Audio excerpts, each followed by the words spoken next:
"Your fiancée is pregnant by her ex," the maid said to the Vampire King. His revenge shocks America. The night was heavy over the city. The clouds, thick and dark, hid the stars and let the blood-red moon glow over the ancient castle that stood at the edge of the cliff. Its high towers and spiked walls cast long shadows that seemed to creep down into the city below. The wind whispered through the cracks in the stone, carrying the scent of rain and something older, darker. Inside the tallest tower of the castle, Vampire King Kale sat in his grand chamber. The room was quiet, except for the soft crackling of the fire and the distant sound of the storm outside. He wore a long black coat that shimmered like silk in the firelight. His silver hair framed a face that was both beautiful and terrifying.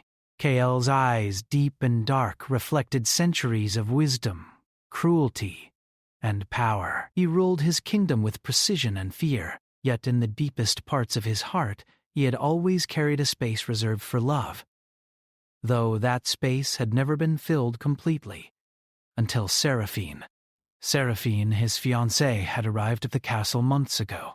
She was a woman of gentle strength, with a quiet grace that made even the most loyal soldiers pause in awe. Her beauty was not just in her face or form, but in the way she moved, spoke, and cared for those around her. She had brought a warmth into Kale's cold world that he had thought impossible. Yet, the world, as always, had its shadows, and even love could not escape the darkness forever. That night the storm broke harder, sending rain crashing against the castle windows. Kale's thoughts were interrupted by a sudden knock at the door. It was sharp and urgent, unlike the usual polite taps of the servants. He frowned. "Enter," he said, his voice deep and calm, though there was an edge of warning beneath it. The door swung open, and the maid, a young woman who had served the castle for years, rushed inside. Her hands shook, and her eyes were wide with fear. "Your Majesty," she began, her voice trembling, "I have—" "Something you must know." Kale's gaze sharpened. The firelight reflected in his eyes, making them glint like silver blades. "Speak clearly, girl." "Do not waste my time." She swallowed hard. "It's Lady Seraphine." Bathed the stage of goddess pregnant. Her words came out in a rush, each one seeming to hit the walls with a weight of doom. "And it's not yours." For a moment, the room was silent, except for the storm. Kale's breath stopped. His hand gripped the edge of the table so hard that the stone cracked slightly beneath his fingers.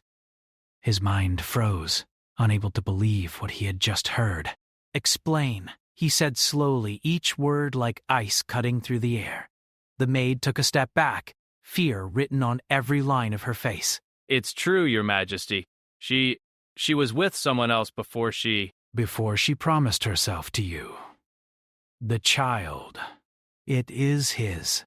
Kale's heart, if it could be called that, felt as if it had been struck by 1,000 knives. Every ounce of control he had over himself, his kingdom, his power, his very being, seemed to crumble in an instant. Rage, betrayal, and heartbreak collided inside him, a storm more violent than the one outside. He rose from his seat, towering and terrifying. The firelight danced across his sharp features, making his anger appear almost alive. "Show me proof," he demanded, his voice low but lethal. "I will not be lied to by anyone." The maid shook her head. "I only know what I saw, what I heard. I cannot lie to you, my king." "I swear it." Kale closed his eyes for a moment, trying to calm the storm inside him. But calm did not come. Only one thought burned in his mind. "I will find this man, and he will pay." He turned abruptly and moved toward the massive window, looking down at the city below. From this height, he could see everything: streets, rivers, alleys. But what he sought was not so simple. This betrayal was personal, and personal betrayals demanded justice in the only way Kale knew: with vengeance. As he stood there, the wind tugged at his coat, and the firelight flickered across his face. Memories of Seraphine filled his mind, the way she smiled at him, the warmth of her hand in his, the nights when they had spoken quietly of hope and dreams. And then the shadow of betrayal eclipsed those memories. He had loved her, truly, and yet now doubt and anger poisoned every thought. Cale's mind became a dark labyrinth. He could feel the blood of the centuries in his veins, the power that made kings tremble, the magic that could bend life and death. But even all that power could not stop the ache in his chest, the feeling of being betrayed by the one person he had trusted most. The maid watched him quietly, her fear mixed with pity. "Your Majesty," she whispered, stepping closer. "I know this is hard, but perhaps there is more to the story than we realize." Cale did not respond. He turned away from the window and began pacing the room. His thoughts were sharp, cutting through every memory and every shadow. "If this is true," he said finally, his voice low and dangerous, "I will find him. Every last one of his bones will crumble before me." The storm outside seemed to echo his words, lightning splitting the sky, thunder shaking the castle walls. But even as his fury burned, a part of him resisted.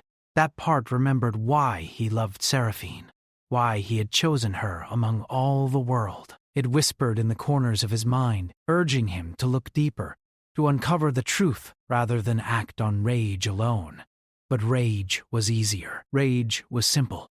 Rage demanded only action. Cale's first step was to summon his personal emissaries, creatures and humans who had served him for decades, loyal beyond reason, skilled in hunting, spying, and battle. He gave them orders in a voice that brooked no argument. Find him. Every place he hides, every breath he takes. Bring me the one who dared to touch my fiancée before me. The emissaries bowed deeply, their faces pale in the firelight, but their loyalty never wavered. "It will be done, my king," they said in unison. Cale nodded, though his mind was elsewhere. He needed to see Seraphine. He needed to understand why she had not told him. But more than that, he needed answers. Truth beyond the whispers of servants. As he prepared to leave the tower, the maid spoke again, her voice almost a whisper against the raging storm. "Be careful, your majesty. Sometimes the truth is hidden deeper than betrayal. Sometimes it carries a weight you cannot bear." Cale turned to her, his eyes glowing faintly in the dim light. "I have borne weight for centuries. I will bear more if I must." But make no mistake, his voice dropped to a whisper sharp enough to cut stone. "Anyone who betrays me will feel the full measure of my wrath." He left the chamber, stepping into the corridors that twisted through the ancient castle like a living creature.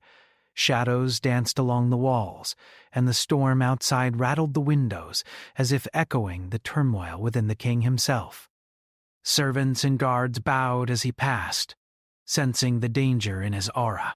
Even the oldest vampires of the court dared not meet his gaze tonight. Finally, he reached the gardens, where Seraphine often walked under the moonlight, seeking peace in the chaos of the castle.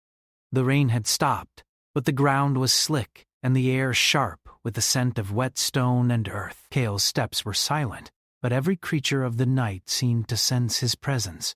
The birds fell silent, the winds stilled, and even the shadows recoiled. Seraphine stood at the edge of the fountain, her face pale under the moonlight. She looked up, sensing him, and for a moment, the world seemed to hold its breath. "Cale," she whispered, her voice soft yet full of fear. "I did not." But Cale's eyes, glowing with a dangerous crimson light, cut through her words. He did not speak.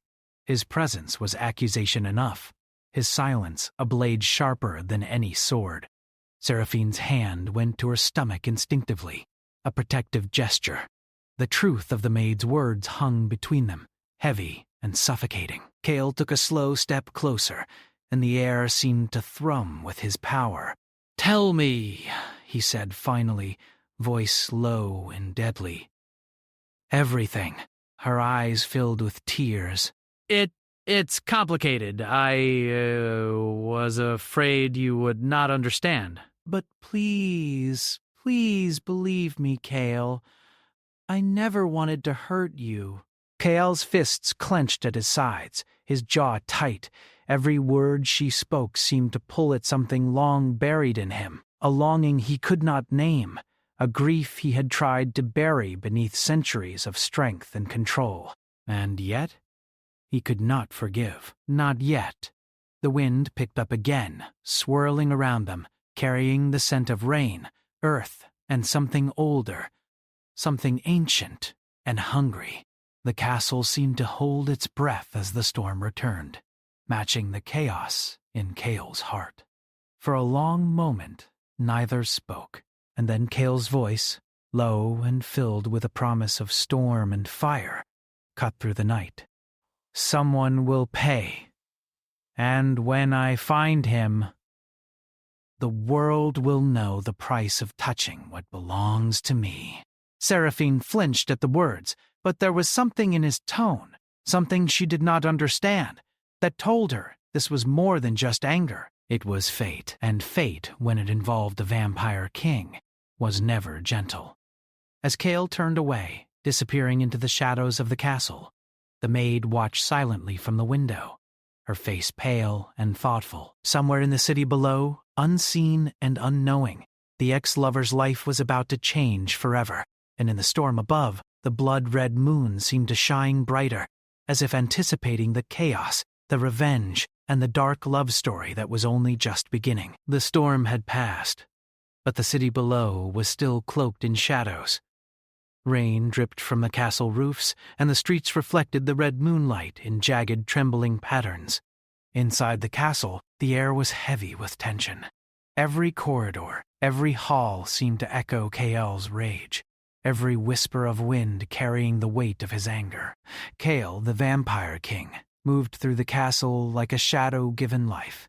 His steps were silent, yet every creature in the castle seemed to sense his presence. Even the oldest vampires, who had seen centuries of war and bloodshed, dared not meet his gaze. Their fear was justified. Kale's heart, though hidden for centuries, had been wounded, and wounded pride in a king of his power was more dangerous than any army. The maid followed at a careful distance, her heart pounding in her chest.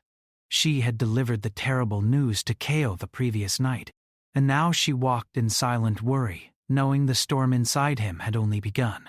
She had served many masters, but none had ever filled a room with such dark, intense energy as Kale. The vampire king paused in a grand hall lined with mirrors that reflected the moonlight. His eyes scanned each reflection, yet he saw only fragments of himself. A king broken by betrayal, a lover scorned, a predator ready to hunt. He clenched his fists. The knowledge that Seraphine was carrying another man's child cut deeper than any blade. She cannot hide the truth forever, Kale muttered to himself, his voice low and dangerous. And I will see it with my own eyes. Your Majesty, perhaps you should, Hear her side. Kale turned sharply, eyes flashing crimson. Hear her side?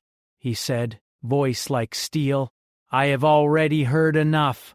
Actions speak louder than words, but yes.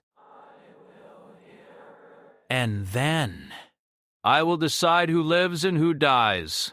He made his way to the castle gardens, the place where Seraphine often sought peace. The fountain was silent now, its water still and reflecting the moon like a dark mirror. Seraphine stood at its edge, her pale hands resting gently on her stomach. She looked up as Kale approached, and a mixture of fear and longing crossed her face.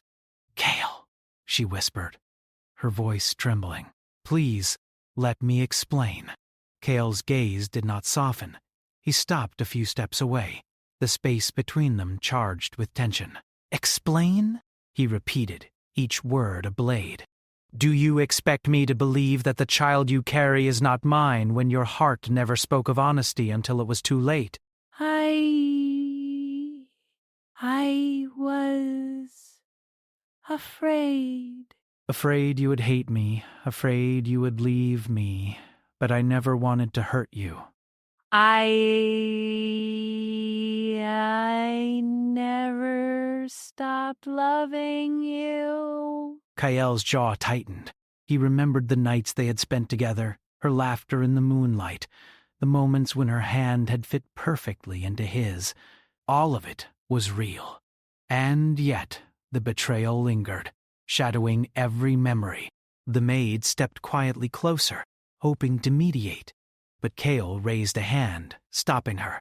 "Leave us," he said, his voice commanding, "leaving no room for disobedience." The maid bowed and retreated, her heart heavy. She knew the king's fury was not just for show. Kael turned back to Seraphine. "Tell me everything," he demanded, his voice a low growl. "I want the truth. No lies. No excuses." Seraphine took a deep breath, gathering courage. "Before I met you, there was someone from my past. I was young, foolish, and I thought I could escape him. I tried to forget, to move on, to be worthy of you. But when I discovered I was carrying his child, I didn't know what to do. I was terrified, Kael. I did not want to lose you, and yet I feared telling you the truth would destroy everything." Kael listened, his mind a storm of anger and pain. "And you thought keeping this from me would preserve love?" he asked quietly, but the heat in his eyes was enough to make the coldest heart shiver. I only wanted to protect you, to protect us," Seraphine said, tears streaming down her face. "I never wanted to betray you." Kael's fists clenched at his sides. The moonlight glinted off his silver hair, making him appear otherworldly, a being of both beauty and terror. "Do you realize the risk you have brought upon yourself and this castle?" he asked. His voice barely contained rage. "If word spreads, if anyone finds out, the world will think less of me and you and the child." Seraphine bowed her head, trembling. "I know, but I had no choice. Please believe me, Kael. I never stopped loving you. And I will do anything to make this right." Kael's eyes narrowed. He wanted to believe her. Part of him longed to reach out, to take her hand, and feel the warmth that had once made him forget centuries of pain. But another part, darker and older, demanded justice, demanded revenge for the betrayal. He turned away and began pacing, his long coat trailing like a shadow behind him. The rain outside had left the air thick and heavy. Lightning flashed, illuminating the castle walls in stark silver light. "If what you say is true," Kael said finally, "then someone has played a dangerous game, and I will find the one who dared touch what belongs to me."